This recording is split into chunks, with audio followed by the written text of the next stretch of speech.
Hello dear student, তোমাদেরকে স্বাগত জানাই আর্টস একাডেমি ডব্লিউবি চ্যানেলে।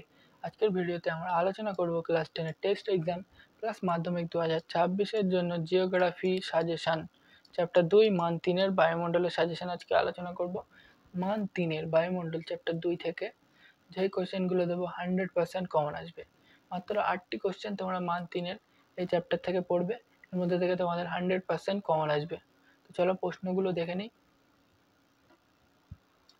1 নম্বর, মৌসুমী বায়ুর সঙ্গে জেট বায়ুর সম্পর্ক কি?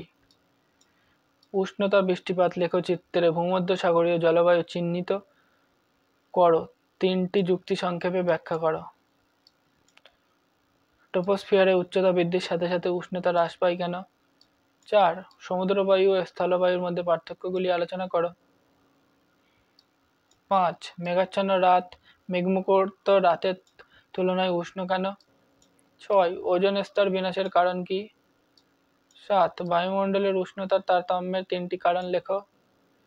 8 বায়ুমণ্ডলের বার্ষিক উষ্ণতার প্রসার খুব বেশি কেন? মাত্র এই 8টি কোশ্চেন পড়লে তোমাদের ক্লাস 10 এর টেস্ট এক্সাম প্লাস মাধ্যমিক 2024 100% কমন আসবে। আর হ্যাঁ, তোমরা যদি এই উত্তরগুলো চাও তাহলে কমেন্টে জানাও, আমি উত্তরের ভিডিও বানিয়ে দেবো। আর চ্যানেলটি সাবস্ক্রাইব করে অবশ্যই বেল আইকনটি বাজিয়ে রাখো, কারণ এরকম সাজেশন আসতেই থাকবে এই চ্যানেলে, যাতে তোমরা মিস না করে যাও, তাই বেল আইকনটি বাজিয়ে রাখো।